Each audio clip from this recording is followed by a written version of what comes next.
The Japanese, those that can afford it, like to unwind and relax. They like skiing. They adore golf. Fly fishing is an obsession.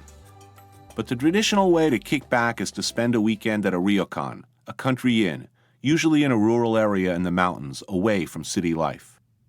There one can spend a few days in quiet reflection, soaking in onsen, hot springs, enjoying the healthy benefits of a massage, perhaps taking in a little musical entertainment, and dining on Kaiseki, the most refined, sophisticated style of eating in Japan. An outgrowth of the tea ceremony, Kaiseki is the national version of haute cuisine, an experience designed to appeal to all the senses and one's spirit in equal proportion, as well as one's sense of history and location, a complete yin-yang workup. What better way for a stressed-out office drone to lose himself completely to pleasure than to step back for a few days into the 16th century? Nervously waiting for the Shinkansen, the bullet train, to the seaside town of Atami, I was becoming painfully aware of my otherness. Kaiseki, like no other Japanese cuisine, offers a minefield of possible behavioral gaffes to the uninformed Westerner like myself. Now, I know how to use chopsticks. By New York standards, I'm impressive. But while reading up on proper dining etiquette at a Kaiseki meal, the customary practices and procedures when staying at a ryokan, my heart filled with dread and terror. Don't point your chopsticks at anyone else. Do not allow the soles of your feet to be exposed to anyone else. Do not step on the wooden dividers between mats. Never leave your chopsticks sticking straight up out of your food. When drinking soup or tea, it's one hand under, palm up, the other cradling around from the side. If it's a soup with chunks, hold your chopsticks thus and lift the bowl to your lips to sip from it. Do not drown your sushi in soy sauce. To leave granules of rice floating in your dipping sauce is the height of bad taste and brutishness. When your geisha pours you sake, hot sake with cold food, cold sake with hot, wash your cup after drinking and pour her some into the same receptacle. That was not a finger bowl. Wash for dinner. Really wash. Dress appropriately. Remember to remove your sandals before entering the room. No experience is more guaranteed to make you feel like a 900-pound ape than a Kaiseki dinner for which you were inadequately briefed. I was very jittery. Shinji had driven me to the station in his personal car, a tiny Renault two-seater convertible, top down. I sat in the miniature front seat, my head protruding out beyond the windshield, feeling freakish, huge, and bumbling. I knew I would soon be looking sillier and feeling more awkward than I had since 6th grade, when I briefly attended a ballroom dancing class. The memory of that particular horror still makes my hands sweat and my face burn with shame. The Shinkansen bullet trains are magnificent machines. They slide quietly into train stations, their great bug-spattered nose cones looking like space shuttles. A cleaning crew in pink outfits rushed on board as soon as mine arrived. A few minutes later, liftoff. I was on my way to Atami, gliding at high speed through the outskirts of Tokyo, a bento box of unagi, eel, and rice, and a cold asahi in front of me. The bullet trains can reach speeds of 270 clicks an hour. Mine moved like a high-speed serpent. From the rear of the train, I could watch the front of it as it whipped like a snakehead past Mount Fuji's snow-capped peak, through mountains, fields, small towns, and tunnels, the sea appearing and disappearing to my left as the train hissed through space. About an hour later, I was in Atami, climbing the steep, twisting mountain roads in a taxi. It was sunny and relatively warm for wintertime. Up and up we went, one impossibly angled switchback after another, until we pulled into the hidden driveway of Ryokan Sekuyu, near a mountaintop high over the sea. I removed my shoes, careful to kick one off, then place a stocking foot on the raised interior platform before removing the other shoe. I selected the largest of the sandals provided, which still left my heel hanging out by 3 inches, did my best to bow gracefully to the 2 women and 1 man who had hurled themselves to their knees at my entrance and were bowing so deeply that their noses nearly touched the floor. While my luggage was taken to my room, I sat in a small reading room by the entrance, a few coals glowing in a round brazier, mandarin oranges in a bowl, a stargazer lily, and a painting by a local artist, the only decoration. In a moment, I was escorted to my room by a woman in traditional garb, her feet moving noiselessly over the floor mats in tiny, rapid steps. My room was not so much a room as a collection of spaces. One large area to eat and sleep in, my futon would arrive later, another area with a low bureau and tall pivoting mirror and a few little drawers, and another area with a low writing table and a heating blanket, called a kokatsu, basically a table you can bundle yourself up under and stay warm in while you write. There were a few flat pillows on the floor, a painting, and a single flower in an unadorned vase on a shelf. That was it. Sliding back one side of the room, I found myself looking out at a small garden, an orange tree, the mountains and valleys of Atami, and the ocean beyond. Every room at the inn had been ingeniously angled in such a way as to provide each visitor with a spectacular view, and yet maintain the illusion that one was completely alone, the only guest. I looked warily at the flat pillows on the floor. I knew what that meant. I'd be spending 2 days sitting exclusively on a hard mat floor, my long legs folded up beneath me. I was getting pretty good at contorting my 6'4" frame into correct Japanese dining position, my legs either tightly crossed or tucked under, knees in front. But getting up afterward was becoming tougher and noisier. The crunching and popping sounds of my 44-year-old legs reacquainting themselves with sensation after hours of numbness was not melodious to hear. Japan threatened to cripple me. A server opened one of the screens from the long foyer to my room and motioned for me to sit. Crunch, pop, snap. At the low lacquer table in the main space, she gave me a hot towel followed by green tea and a candied fig. She left for a while, reappearing later with a neatly folded stack of clothing. To my discomfort, she stayed to show me how, once I'd bathed, I should dress. A long gray-patterned yukata with billowing arms, a belt which took many attempts for me to master tying and knotting correctly, an outer jacket from which my arms protruded ludicrously, and little two-toed white socks, which on my size 12 feet looked like particularly unflattering Mary Janes. Left alone to bathe, I pondered my environment. I stared out the window, all thoughts of the outside world quickly banished. There was nothing in my room, just that single flower, the paper walls, the wide expanse of floor. In no time I felt my metabolism shift, my whole system undergoing some kind of temporary metamorphosis from neurotic, hyperactive, short attention span New Yorker to a character in a Kurosawa samurai flick. The surroundings were identical. I felt I could sit there forever in my yukata, motionless, doing nothing more involved than contemplating an orange. After my bath, I nervously dressed myself in my yukata, socks, jacket, and belt. The yukata was long, ankle length, and tight, constricting the legs like a long skirt, so I had to take short, quick steps. With the addition of the clunky, ill-fitting sandals one wore while moving from room to room, I felt like I was sashaying down a runway in an evening gown as I tottered off to the larger area of the room, which had been prepared for my dinner. I would be dining alone at the long black table. By alone, I mean that I would be the only one eating. I would be attended by 2 traditionally garbed geishas who would assist me with my table tactics and food and drink service and provide musical entertainment.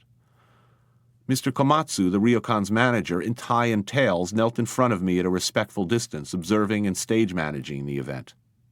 A server ran food from the kitchen, opening a screen and dropping to her knees with each course before sliding it across the floor to the geishas.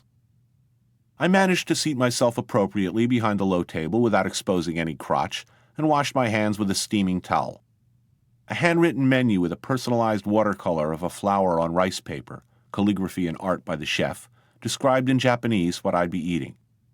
Kaiseki menus are a reflection of the region in which they are served and rely, to as great a degree as possible, on local products that are in season. The meal is in many ways a celebration of that season. The presentation, garnishes, plates, and serviceware designed to glorify that which is best about the particular place and time of year. The meal began with an amuse-gueule of hoshigaka koma'an, dried persimmon and fried soy curd with sesame paste. The portions were small, intricately crafted, brightly colored, and as it was wintertime, constructed around a theme of death and regeneration. Turned leaves appeared as garnishes, plates, square food on round plate, round food on square plate, appearing in groups reminiscent of an artfully strewn forest floor, with many strategic contrasts of color, flavor, shape, and texture. Afkusetsu no Sakanagoshu was an arrangement of 5 seasonal fish appetizers from nearby waters, either Ashi Lake or the Atami Bay area. 5 impeccable little plates and bowls exciting just to look at. I did my best with my chopsticks, looking to the nearest geisha for guidance as to what to eat first. She pointed out sea cucumber in its own liver, 2 little bowls, one containing what looked to be liver. The liver was gelatinous and golden-colored, like uni, and I dove right in with my chopsticks. Mr. Komatsu was up in a flash, explaining to much giggling that the other item, the sea cucumber, was to be dipped in the liver, that I was basically eating the condiment straight. Blushing fiercely, I shamefacedly switched gears, feeling like I just walked in a layout, ordered pot au feu, and dug right into the mustard with a knife and fork. I did better with a smoked trout dish with lotus root, the sake being poured by the geishas going a long way towards helping me relax. Oysters cooked in soy I identified easily and ate with no problem. Delicious. Dried mullet roe with radish, the roe salted for a month, then sun-dried, was also sensational. The geishas were helping me feel better about things, playfully teasing me and reaching over to help when I needed it, clearly amused by my ineptness, but going to great lengths to make me feel okay about it. Soup was in a beautiful ceramic bowl. Soup on tofu, a soft-shell turtle and egg pudding with green onion and turtle broth. I handled that course easily, doing the chopstick two-hand bowl tilt just fine, it appeared, as there were no giggles or looks at the floor. The next course, however, presented real problems. Grilled spiny lobster in the shell. I stared hopelessly at the thing, all those tiny legs, even the tail meat resisting my first tenuous attempts to free it from the shell. A geisha was there to rescue me. Using her own set of chopsticks, she had every scrap of meat out and arranged in front of me in seconds. I began pouring the women's sake after every one of mine, and the mood soon became more festive. Another appetizer-sized offering appeared, soba subu tororo mushi, buckwheat in grated yam paste. This was a whole new taste terrain now, products I hadn't even imagined eating a few days earlier. Amari kabura suranagashi, a fish course of sweet sea bream wrapped in yuba, a soy protein, with grated turnip, came served in a clay pot, followed by a meat course, a piece of tender beef wrapped in baby bok choy and white miso broth, and then another fish course, komochi konbu, seaweed marinated in rice vinegar and soy with herring roe. The herring lay their eggs directly into the seaweed, so I was enjoying this stuff nearly in situ. It was followed by okubushi daizu hijiki, steamed rice with abalone, soybeans, and brown algae. Don't think algae sounds good? It is. My head was swimming now, a pleasantly intoxicated dream state. I no longer knew or even cared what century it was. I was numb from the waist down, circulation long ago cut off to my legs. The heavily painted faces and costumes of my geisha companions, the spare black and white walls, the choo-choo train of tiny plates of jewel-like dishes, everything melted together into that rare, full-mind-body, narcotized zone where everything, nothing matters.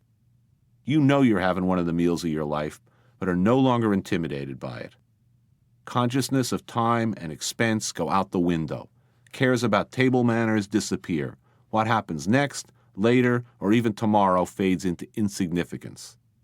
You become a happy passenger, completely submitting to whatever happens next, confident that somehow the whole universe is in particularly benevolent alignment, that nothing could possibly distract or detract from the wonderfulness of the moment.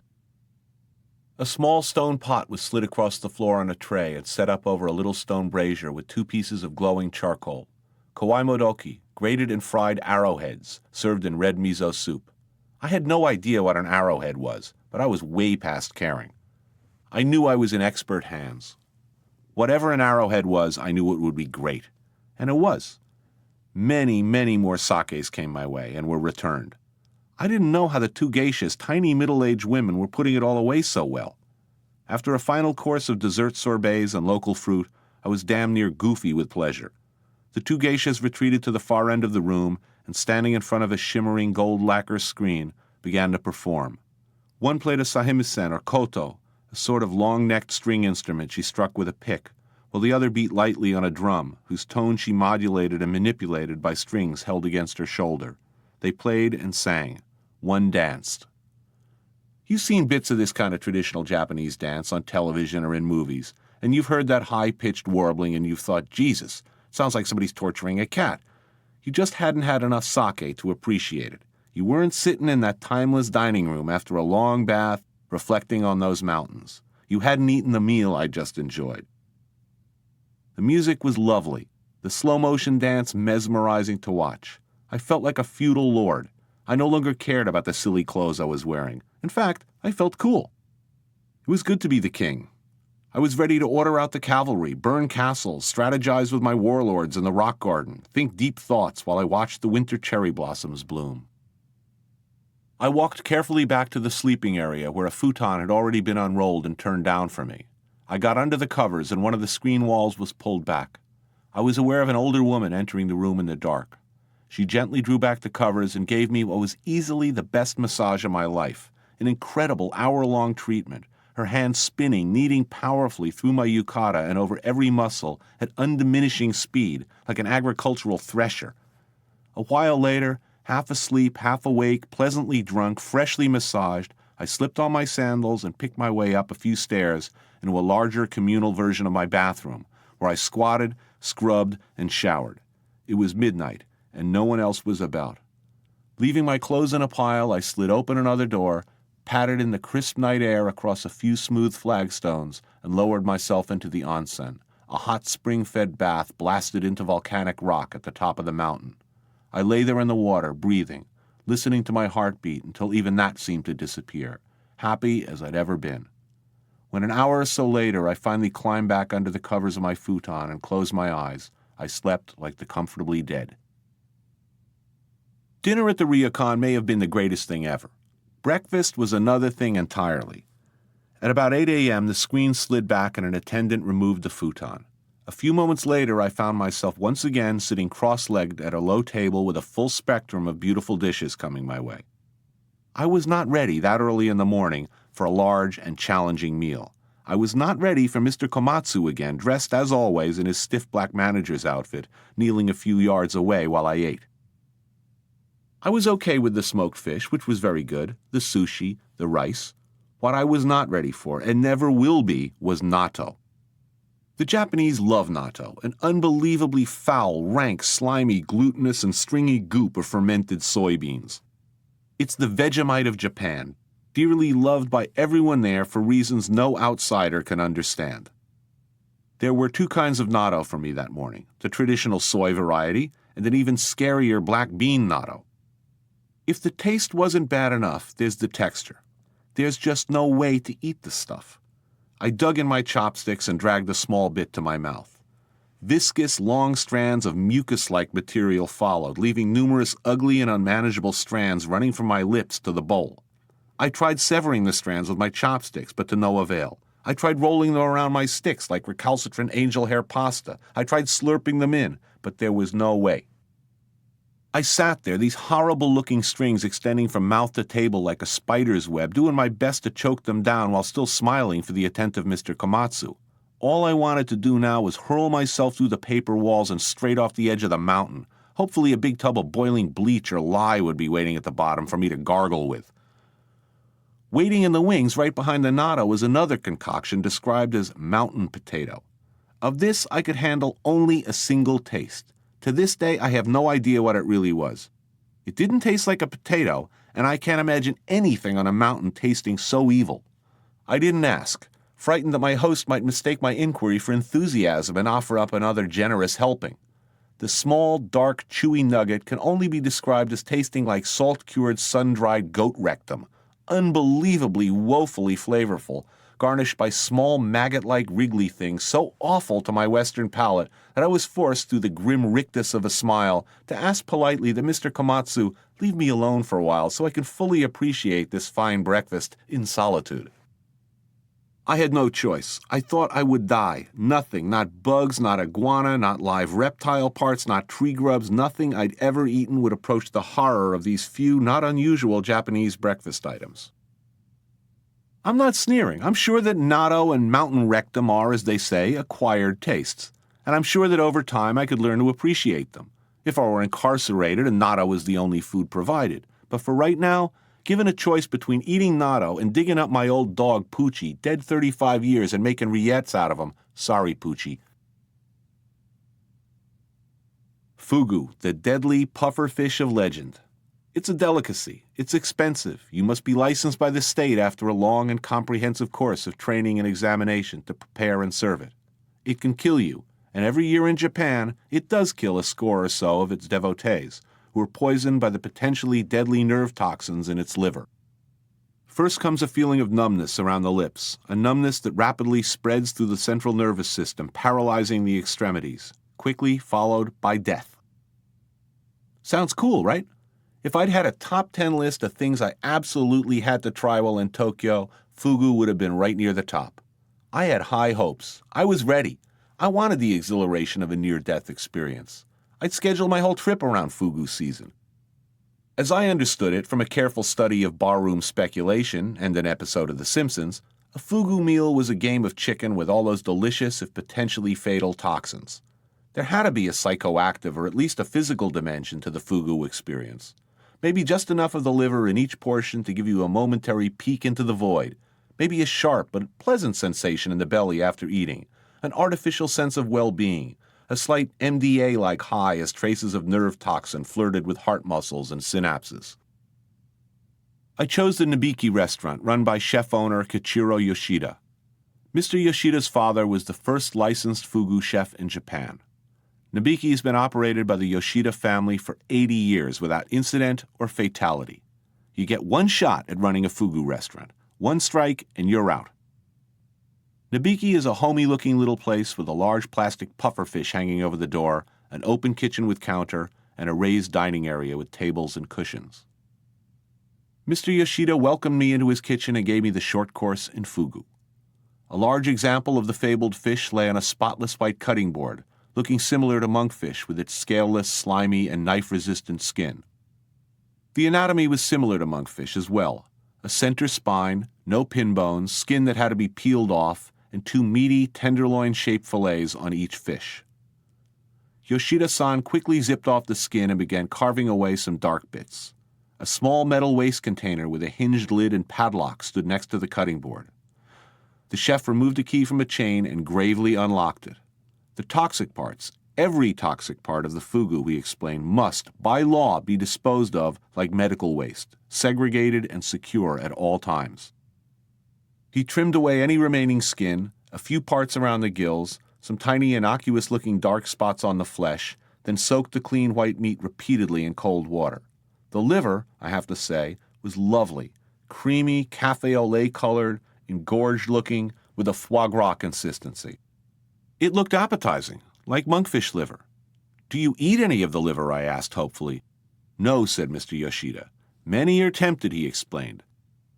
Most of the fatalities from Fugu, he assured me, occurred among fishermen and fishmongers who were unable to resist the tasty-looking livers, and whatever holistic restorative powers they might believe the deadly but attractive organ to have. According to Mr. Yoshida, the problem is that there's no way to tell how much toxin occurs in any particular fish. A big Fugu with a large plump liver might have relatively little toxin. Take a nibble or prepare a nabe broth with a tiny bit, and you might well be fine. Conversely, a small fish's liver might well be overloaded with toxin. Take one lick and you keel over stone dead. A daredevil Fugu fan might become emboldened by the occasional nip of liver, only to take one toxin-heavy bite of another one and check out for good. As the chef carefully cleaned and washed the fish again and again, I began to get the idea that I would not be risking my life at all. I sat down to a very nice, very fresh meal. There was a tray of fanned-out slices of Fugu sashimi arranged in chrysanthemum pattern with a garnish of scallion sticks and a dipping sauce. The flavor was subtle, bordering on bland. It needed the sauce and scallions. A nabe of Fugu arrived next, served in a hot pot on a tableside burner. Also excellent, but hardly the white-knuckle experience I'd hoped for. A batter-fried Fugu dish was next, indistinguishable from a deep-fried fish fillet at any of 1,000 New England seaside seafood barns. Had I not been expecting a brain-bending, lip-numbing, look-the-devil-in-the-face dining adventure, I would have been thrilled with the meal. That it was only excellent was not enough. I'd gotten it wrong. Maybe next time. I'll hook up with those fishermen. They sound like party animals. Very early the next morning, I hit the Ota fish market. Michiko had arranged for a special treat. As I stood and watched the whirlwind of activity going on around me at 4 a.m., 3 workers wrestled a 400-pound tuna up and onto a cutting board in front of me. With a man-sized serrated blade the size of a forester's saw, they ran down the length of the still-in-rigor tuna, neatly removing the top half, exposing the pink and red meat inside and the animal's massive spine. The main man behind the cutting board removed the heart, quickly whacked it into slices, and threw it into a hot wok with some ginger. Then, with a few deft motions, he cut away a selection of the tuna's flesh, each from a different part of the fish. head, loin, and 2 big hunks of that most treasured part of only the best tunas in season, the otoro. Relatively pale in color, heavily rippled with fat, and looking very much like well-marbled beef, this was sliced into manageable pieces and laid out in a maddeningly appetizing-looking buffet arrangement along the tuna's spine. Taking a soup spoon, he scraped along and between the spinal bones, removing buttery-textured peelings of translucent, unbelievably tender meat. A small bowl of dipping sauce and some freshly grated wasabi was put down in front of me, along with a pair of chopsticks, and I was urged to dig in. The fish I was using as a service table would fetch somewhere in the neighborhood of $12,000, the otoro constituting only about 12% of total weight. I was right in the middle of toro season, when the fish are at their most relaxed and well-fed, their flesh at its fattiest and most tasty. This particular tuna, I was assured, was an aristocrat among its peers. I stood there and ate about 1.5 pounds of the best of it, knowing I would never taste tuna this good or this fresh again. What is love? Love is eating 24 ounces of raw fish at 4 o'clock in the morning. I was going to the worst place on earth, the heart of darkness. But what are you going to do in Cambodia? Asked the television executive when I mentioned my destination. Not a bad question, as we were presumably making a food show. I had no idea. You should go to this place I heard about, said the TV guy excitedly. A war correspondent I know told me about it. It's this town in Cambodia, Pailin. It's in the middle of nowhere, all the way up by the Thai border. Almost no Westerners have been there. It's a Khmer Rouge stronghold. It's where they still live. It's the end of the world. You'll love it. It's rich in gems. The streets are supposed to be littered with uncut rubies and sapphires, which is why the Khmer Rouge like it. And get this, the Khmer Rouge is in the casino business now. Casinos run by the most vicious, hardcore commie mass murderers in history? Well, why not check it out, I thought. Satan's Vegas, lounge acts, strippers, maybe a few new casinos surrounded by razor wire and militia. A town where anything would be possible. Lawless, a little dangerous. I liked the idea. The last outpost for international adventurers, spies, speculators, smugglers, mercenaries, and lovers of vast, reasonably priced buffets. Sounded good to me. The cutting edge of extreme cuisine. What could the Khmer Rouge be serving to the legions of degenerate gamblers who were no doubt pouring into their former stronghold? What were their plans for the development of tourism? How were they reconciling their formally stated hopes for a Stone Age agrarian Maoist Valhalla with the logistical necessities and showbiz glitter of running a profitable casino? Uncharacteristically, I read the small section in the Lonely Planet Guide on Pailin. Pailin occupies a curious position as a semi-autonomous zone in which leaders of the former Khmer Rouge can seek haven, avoiding the long arm of international law. There is little of interest to the tourist here, unless you know a bit about gemstones or like hanging out with geriatrics responsible for mass murder. It is indeed ironic that this one-time Khmer Rouge model town is these days a center of vice and gambling. Vice? Gambling? This was going to be the kind of lusty adventure I'd read about in Terry and the Pirates as a kid. Roadblocks, sinister guys with automatic weapons, a heart-shaped waterbed and some Maoist version of Trump Castle. Even if it was a little rustic, how bad could it be?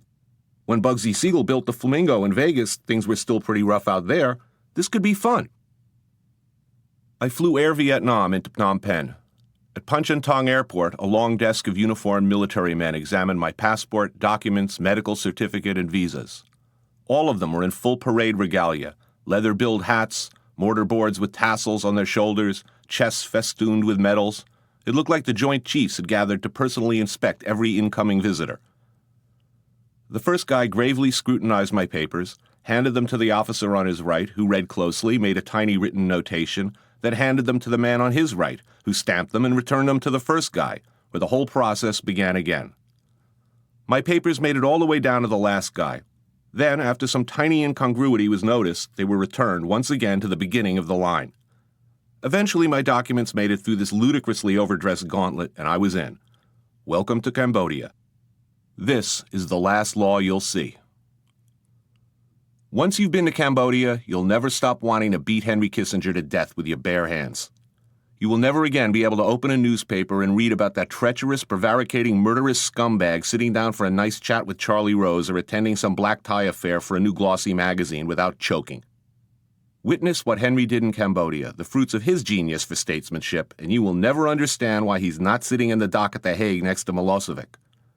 While Henry continues to nibble nori rolls and ramaki at A-list parties, Cambodia, the neutral nation he secretly and illegally bombed, invaded, undermined, and then threw to the dogs, is still trying to raise itself up on its one remaining leg.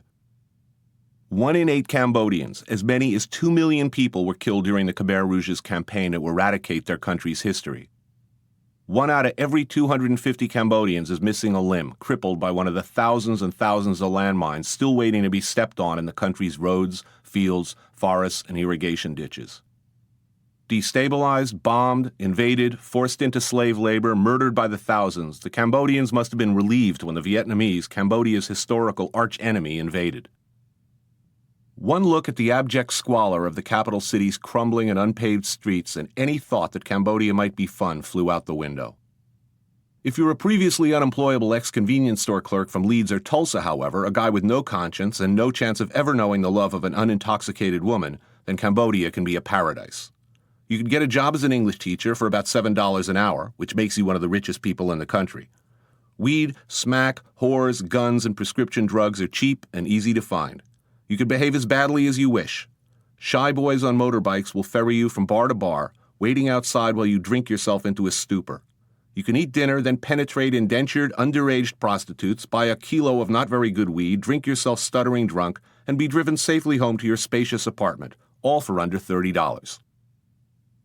Cambodia is a dream come true for international losers, a beautiful but badly beaten woman staked out on an anthill for every predator in the world to do with what he wishes.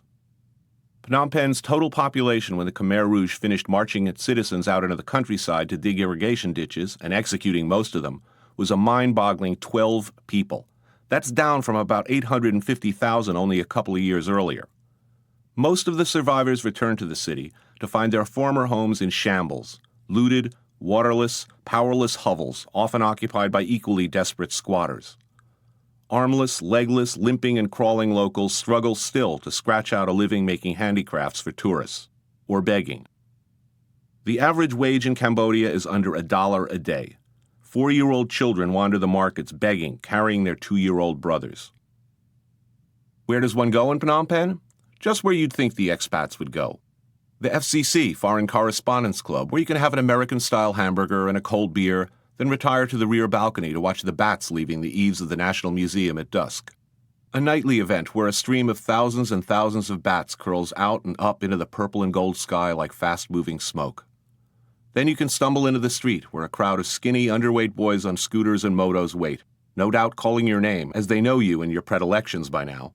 Brush by a few amputees, hop on the back of one of the boys' motos, and head off to the Heart, local shorthand for the Heart of Darkness bar.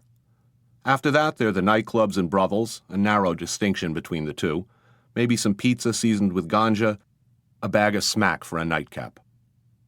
With any luck, your Cambodian-made condom won't snap, you won't get rousted or shot at by the cops, and you won't run into any relatives of Hun Sen, the Prime Minister, any of which might lead to tragedy. If you do get into trouble, don't look to the law to help you out. Shooting things, if you have enough money in your pocket, is perfectly all right in Cambodia. Drinks are free at the gun club. Ammunition, however, you pay for by the clip. My waiter, a slim, friendly Khmer, stood over my shoulder as I perused the menu. A tray of Angkor and Tiger beers sat in the middle of the table. Under the thatched roof of the long open shelter, a few well-muscled soldiers in paratrooper camos from the nearby base sat at another table, unsmiling behind their sunglasses, drinking sodas and beer. I think I'll start off with 3 clips for the .45, 3 clips for the AK-47, followed by an entree of 5 clips for the M16. Can I have some grenades on the side? You like James Bond? Asked my waiter, refilling my glass for me. You like James Bond gun? Depends, I said. Sean Connery or Roger Moore. If we're talking Roger Moore, forget about it. Look, said my waiter, dangling an automatic pistol in front of my face. Walter PPK, James Bond gun. You like? Sure, I said, hefting the thing over a picnic snack of baguette and sausage I'd brought along. I'll try it. You've got to admire an establishment that invites its customers to get drunk and then fire automatic weapons indiscriminately. Next to the gun racks in the ammunition locker at the gun club, there was a sign on the wall that said in big block letters, "Please don't point your weapon at anything you do not intend to shoot." This being Cambodia, I thought the text left a lot of room open for interpretation. A Japanese businessman boozily pulling the pin from a grenade a few feet away gave a glassy-eyed look in my direction, smiled, and hurled the thing at a target about 50 feet away. Boom! Next time I looked over, he was playing with an M16, trying to jam a full clip into the rifle, backward. I'd be lying if I told you I didn't have a great time. Firing bursts from heavy weapons at paper targets of charging Russians is fun. I did surprisingly well with the AK-47 and the .45, hitting center body mass almost every time. At one point, his hands over his ears to protect them from the racket of my discharging weapon, my waiter tugged my sleeve and asked, "So, where are you from?" "New York," I said. "What do you do?" he inquired. "I'm a chef." My waiter looked at my target, which I'd pretty much shredded from neck to crotch, smiled encouragingly, and said, "You could be a killer." That's what passes for a compliment in Phnom Penh, I guess. They had an impressive selection of armaments at the gun club. Ammunition cost between $8 and $15 a clip. I favored the AK-47 as the M16 seemed to jam any time I put it on full auto, and my marksmanship was better with the heavier gun. I sprang for a few tries on an ancient M50 machine gun, an old partisan weapon from World War II, they told me. It had a big drum canister like a larger version of the old Tommy gun, and discharged in one extended, noisy squirt, kicking up and away. The first time I tried it, it raked the target area from floor to ceiling. Very difficult to keep steady, sandbags blowing apart in smoky bits as the bullets chewed through. They used to let you play with a mounted M60, but no longer, my waiter informed me. The high-powered shells were tearing right through the sand berm separating the pagoda next door from the gun club range, causing mayhem among the bonzes. If I wanted to shoot a cow or a water buffalo, however, maybe with a B-40 rocket, one could be provided. I learned a few things at the gun club. I learned that when you see Bruce Willis or Sylvester Stallone in a movie firing for what seems like forever with an automatic weapon, he must be changing clips a lot. When you squeeze down on the trigger of an M16 with the selector on full auto, it's all over fast, all arounds gone in seconds.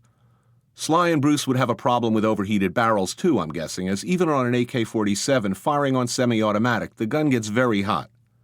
And any idea that someone can competently handle 2 machine guns, one in each arm, with any kind of control or accuracy is ridiculous. Try firing 2 M16s at the same time and you'll blow your own feet off, at best. We crossed over the Japanese bridge to the other side of the river. A strip of gigantic, football field-sized restaurants had been built on sagging wooden platforms over wetland. At the place we were eating, there were seats for at least 500 people, yet Philippe and I were the only customers. A Khmer band played a mix of traditional Khmer and pop standards on a large soundstage with disco lights. A menu the size of a telephone book contained laminated full-color photographs of at least 150 offerings, most not very good-looking takes on stir-fry. We ate wild boar, grilled goat in hot sauce, and venison with a salad of cabbage, tomato, and eggplant. A bus pulled up outside and the beer girls arrived. Buying beer in a restaurant or nightclub can be tricky.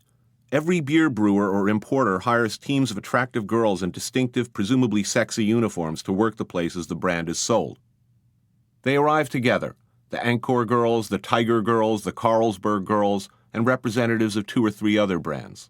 They're paid by the can or bottle sold, so competition is fierce. Within minutes, Philippe and I were surrounded by a throng of aggressive young women, all trying forcefully to get us to order their brand. When we ordered Tiger, the other girls melted away, leaving just the Tiger girl to work our table. Every time I get halfway down my bottle, she'd snap open another one. That night, we went out with some expats. Misha, a Bulgarian, Tim, a Brit, and Andy, an American, sat at a table with me, drinking warm beer over ice, comparing bullet wounds. 97, said Misha, pointing at a puckered, shiny spot on his neck. 93, said Andy, pulling back his shirt to expose an ugly recess in his chest. Along the wall, 12 or 13 girls sat silently on folding chairs, looking as enthusiastic as patients waiting for the dentist. One of them cuddled an infant. "Look at that little scrubber," said Andy, pointing out a sad, moon-faced girl hunched over in her chair under a flickering fluorescent light.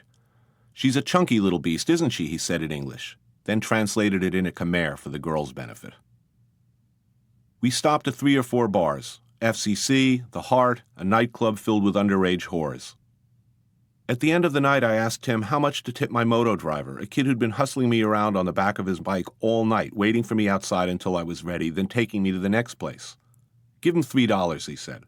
I gave him $5. What the hell, $2 extra, right? He needed it more than I did. "What are you doing?" complained Tim. You'll ruin it for everybody. I flew President Air to Siem Reap. It was a 40-year-old Antonov cargo plane with passenger seats bolted clumsily into the cabin. The seatbelts were broken, hanging uselessly on the sides.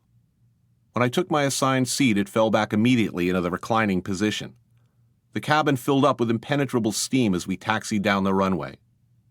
When the flight attendant handed out the in-flight meal, a cardboard box containing plastic-wrapped mystery meat sandwiches, the entire plane load of passengers burst into nervous laughter and discarded them untouched under their seats without a second thought.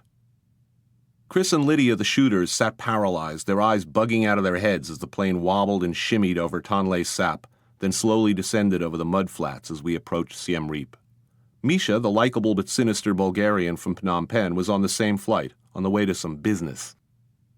From what I'd understood from my previous meetings, he was selling exotic snakes to a Russian clientele, but Cree, my translator-fixer, was dubious. "He's going to see Khmer Rouge," he said. "You don't want to know. Believe me, I don't want to know." Misha exhaled as the plane touched down. "When I was in Bulgarian paratroopers, we liked this plane very much," he said. "Of course, we were all wearing parachutes." The cheap bastards from the TV production company had booked me in yet another depressing sinkhole in Siem Reap. I took one look at the lobby and, fully aware that I would be staying in even rougher environs over the coming days, decided to splurge. I checked myself into the Raffles-operated Angkor Grand a mile down the road. I figured one night living like a colonialist oppressor would be good for me. I had never enjoyed a high-pressure shower with unlimited hot water the way I did that night. Glorious after all the lime-encrusted dribblers I'd been standing under in recent weeks. There was an enormous pool, 3 restaurants, and a bar and sitting room where uniformed help in pointy hats and green kramas made girly drinks decorated with umbrellas. When I returned to my room after a massage, a swim, and a croque-monsieur, there was a garland of fresh jasmine flowers on my pillow. I took full advantage of my luxurious surroundings because tomorrow the ordeal would begin. The crew was nervous. I was nervous. The plan was to take a hired boat out onto Tonle Sap, cross over to the mouth of a river, and chug upstream to Battambang. The following day, we planned to rent a 4x4 and driver and travel 70 to 80 clicks over the worst, most heavily landmined road in Cambodia to Pailin near the Thai border. This was not an auspicious time to be visiting with the Khmer Rouge. Recent developments in the capital indicated that the government was planning to revoke its agreement with Ieng Sary, the leader of the Khmer Rouge's Pailin faction, and bring him before an international tribunal for war crimes. The mood in town, we assumed, would not be good. The road to Pailin. It's not a Hope Crosby movie, and Dorothy Lamour is definitely not waiting in a tight-fitting sarong at the journey's end. I'd wanted to go up a no-name river to the worst cesspit on earth, and for my sins, I got my wish. I set out from Siem Reap in the early morning, along with Chris, Lydia, and Cree. Cree, who was something of an expert on the Khmer Rouge, had been to Pailin before during the last fighting. But the moment we set out for Battambang from a muddy creek off the lake, he was struck dumb, nearly speechless for the duration. From the very get-go, things did not go as planned. Our skipper and a mate, who concerned himself mostly with a noisy, clanging, and dubious-sounding engine, couldn't agree on exactly where to find the mouth of the river. After crossing open water, we floated around the lake, looking for landmarks, broiling in the late morning sun. I ate a packed lunch from the Angkor Grand of saucisson sandwich, camembert cheese, and a nice bottle of Côte de Rhône and waited. The river, when we finally found it, was wide and clean and pretty to look at. But after about 30 miles as we approached a floating village, our skipper, without warning or explanation, pulled over to a waterborne police station bobbing on 55-gallon drums. A few uniformed officers in death squad chic sunglasses and 2 very dodgy-looking characters in red kramas and olive-drab fatigues stood there waiting for us. Without asking, the 2 fellows in kramas and military clothing boarded our vessel and sat down by the skipper at the helm. The cops waved us on. Now, the red krama is an almost universally worn accessory all over Cambodia. It's worn as headgear, as a scarf, as a bustier top for women, as a sarong. In a pinch, it can be used for pulling an ox cart out of a ditch, as a carry-all, or as a diaper. But when worn by unsmiling, unfriendly strangers with bloodshot eyes and attired in military garb who've just boarded your privately engaged boat without asking, the red krama takes on a sinister aspect. One's mind naturally flashes back to footage of the newly victorious KR riding into Phnom Penh on the backs of tanks, just before the mass murdering began. Upriver we went, for hours and hours, with no end in sight. The trip was supposed to take 6 hours. It had been nearly 9. The terrain grew rougher, then narrowed with each 3-point turn. We pulled and pushed in waist-deep muck, tearing free of clinging vines, just barely clearing sandbars and mud flats. This trip was beginning to make the river journey in Apocalypse Now look like the Love Boat as the scenery got more primitive, the few signs of life becoming more backward and desperate-looking as we pushed farther and farther into the bush. The few sampans or boats coming in the opposite direction squeezed by without any of their passengers even acknowledging us. They eyed our olive-drab-garbed passengers, then turned away, their faces showing what surely looked like fear. There were no longer greetings of hello or bye-bye from the riverbanks, just glowers, stunned looks, silent hostility, indifference. I saw nothing for hours but the occasional hut protruding from the water or high atop stilts on the bank, men and women in rags, near naked in kramas, squatting by the water's edge, rubbing unguent into sick pigs, washing clothing in the brown water, sharpening machetes against stone. Deeper and deeper into the narrow, weedy river we went, mile after mile of nothing but demolished huts, muddy riverbanks, waterlogged and useless sampans. Once in a while there'd be a chicken, a rooster, a water buffalo or a pig, and a few of the tall, bare sugar palms in the distance. We rounded another turn, and there, in a village now sagging and sinking into the water, 2 more passengers were waiting for us with their bags packed. One of them was wearing a Tweety Bird t-shirt and camo pants. Great, I thought, my executioner, killed by a guy in a Warner Brothers t-shirt. It was getting darker, and still there was no sign of Battambang, or anything else even resembling civilization. I wasn't looking for mini-malls or office buildings anymore. Evidence of electric power would have sufficed. Bugs were feasting on me. As the light failed, wood smoke began to curl over the water, and the river began to widen a bit. A few families bathing together on the banks provided some encouragement. More smoke coming from cooking fires. I saw a house on stilts with actual walls, another good sign. The river became busier. Flat rafts pulled by rope-towed motorbikes and their drivers across the river to the other side. More homes and shelters. The skipper was listening his way upriver now, all light almost gone. The smoke thickened, and then I saw my first electric light, hazy in the distance. Soon torches, more lights, a surreal image in the heavy smoke and near total darkness. Shrill Khmer music and drums echoed out over the river from distant loudspeakers. After tying up at the bottom of a steep, muddy bluff, hands reached out from nowhere and helped us off the boat and up a slippery slope. Dark figures grabbed at our bags and hauled them up the hill. Soon we were loaded into a van and taken to the fabulous Teo Hotel, Battambang's best. White tile floors, white tile walls, white stucco ceilings. The hotel was a big 4-story blockhouse free of decorative features. A sign by the front desk depicted the black shape of an AK-47 circled and bisected in red. The usual Cambodian hotel industry's hospitality features were in evidence. A door off the lobby with a sign saying karaoke massage in red letters. Translation, whores available. My room was more white tile, a central floor drain, as if the whole room had been designed to be flushed with the press of a lever. The bathroom worked on the same principle. Turn on the shower, hold the calcified shower head over your body while sitting on the toilet, and everything goes. The single roll of toilet paper was waterlogged from a previous guest. A smushy packet of something that could have been either soap or a condom sat on a shelf over the sink. In the bathroom drain, a wadded-up Band-Aid floated on a raft of hair and soap scum. I didn't mind. At least I wouldn't be sleeping out in the bush with the cobras and the banded crates and the mosquitoes. I showered as best I could and bounded down to the Teo's empty restaurant, where an eager waiter helped me select dinner from another colorful menu of photographs.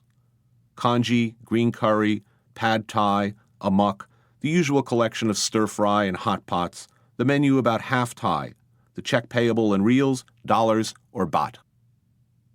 My waiter, after hearing that I was en route to Pailin, volunteered that he'd been to Pailin once, having hoped to strike it rich in the gem trade. He came back with only malaria to show for his efforts. He said sadly, "Bad people in Pailin. Bad people." You saw the signs first. Little orange ones, every 100 yards or so, all along the road. Warning, landmines. There was a helpful picture of a skull and crossbones. Try to imagine the worst road in the world. 60 miles of unpaved trail, alternately bone-dry ruts, hillocks, potholes, and crevices so deep and so steep that one's vehicle nearly topples over onto its side. The cars only a few feet ahead actually disappeared from view in ruts and depressions in the road. Trucks so dangerously overloaded with wood and hay that they towered ludicrously nearly 50 feet in the air with whole families sitting on top. Vast pools of pudding-like muck, stagnant water from adjacent flooding rice paddies, and of course the usual road hazards of broken ox carts, diverted streams, checkpoints, roadblocks, crumbling bridges, and armed bandits. Black SUVs bounced by us, Khmer Rouge gangsters and illegal timber merchants behind tinted windows, armed goons riding shotgun. The occasional white 4x4s were the good guys, the minesweeping outfits still hard at work in northwest Cambodia. The occasional full-color billboard depicted on its left side a happy farmer walking with his son through their fields. On the right side, the same farmer and son were shown being surprised by an explosion, the stumps of their arms and legs sprinkling brightly colored blood. Our vehicle was a hired white 4x4 with a very worried-looking driver. He didn't like us. He didn't like where we were going. He seemed unhappy about what the road was doing to his car. From time to time, we crossed a bridge over a deep gorge or rocky stream. Rotten, moldering planks bounced and crumbled under our wheels, the rocks and water below visible through gaping holes as we slowly edged forward. Some bridges were actually suspended from cables, so we had to worry not only about the planks disintegrating under our tires, but also about the whole structure swinging unreliably from jury-rigged supports. Overloaded trucks came to a full stop at each bridge as driver and passengers assessed their chances, then sped across as quickly as possible, hoping that it would be the next vehicle that might plunge through the splintering planks onto the rocks below. Bounce, jolt, lean, grind, crumble, drop, bounce, jolt. We often had to stop and wait for an old woman, a pantless child, or an armed teenager in a fatigued top and krama sarong to remove a big rock or a row of sticks from our path, makeshift roadblocks and toll gates, and wave us on. I began to see more guns at the checkpoints, and skulls. Arranged on display atop small birdhouse-like platforms and shrines by the roadside were small piles of human skulls and thigh bones. A warning? A remembrance? I don't know. As we got closer to what used to be the front line of the last armed conflict, I saw a rusted-out bullet-pocked APC, armored personnel carrier, by the side of the road, then a burned-out Chinese-made tank. The armed guys at the last checkpoint did not look happy to see us. What about the casinos? Didn't these people want our business? I began to get the idea that I would not soon be enjoying a Mai Tai in the main lounge entertained by the comedy stylings of Don Rickles. The likelihood of a buffet or a station to make your own omelet seemed increasingly remote. My driver kept looking in the rearview mirror as he drove along at a breakneck clip of 10 miles per hour, echoing my waiter from the tail with occasional remarks that there were bad peoples here. Just outside Pailin, the road was actually graded, probably to accommodate the lumber trucks. They're cutting down every tree in Cambodia to sell off to the Thais, a practice that is leaving the countryside even more devastated and that threatens each rainy season to flood Tonle Sap, Basak, and Mekong, drowning the capital. We sped along the road, no one speaking, and then we were there. Pailin. Unpaved, littered streets, mangy dogs, sullen locals who glared at our arrival. A few signs indicating karaoke massage, a barber, a few gem retailers selling chip-sized rubies and sapphires, a rundown, hopeless market. No casinos, no neon, no jumbo parking lots, new entertainment centers, dog tracks, or air-conditioned necropolises filled with one-armed bandits and keno. No Siegfried and Roy, no Debbie, no Steve and Edie, nothing but naked hostility, squalor, and scary-looking guys with guns. The Hang Me's, Pailin's only hotel, was a smaller, drearier version of the Teo. Same cautionary sign on the lobby about AK-47s. Same karaoke massage booth. Same white tiles, creepy stains, draining the floor. I ate some soggy stir-fry in the hotel restaurant, then took a ride around town on the back of a motorbike with a young man who wanted to show me where I could score some good rubies. There wasn't much to see. Ramshackle buildings, two-story businesses, a pagoda. The homes with the satellite dishes and the SUVs and the new 4x4s out front belong to the Khmer Rouge. Apparently only communists get to make money in Cambodia. I bought some overpriced and undersized rubies. Yes, there are uncut rubies strewn everywhere, by the riverbanks, in front yards, in the soil, but they cut the gems in Thailand, and they rarely make it back from the other side of the border, like most of the country's resources. We sent Cree off to talk to the official in charge of tourism and information, a former high-ranking figure in the Khmer Rouge. Unsurprisingly, considering recent developments in Phnom Penh, he didn't want to talk about Pailin's future as a destination resort. He was not interested in showing us the casinos. The casinos, it turned out, were about 30 clicks beyond Pailin in the jungle and mountains near the Thai border. "He say you want to go there to shoot film? Maybe you get shot," said Cree when he returned. The Khmer Rouge official did not care to talk about economic development or Hard Rock hotels or anything else to do with tourism. He wanted to talk about what the Khmer Rouge would do if Ieng Sary was in fact indicted and dragged before the courts. He wanted to talk about returning to the jungle, rearming, going down fighting with their leader in a blaze of glory. Not what we wanted to hear.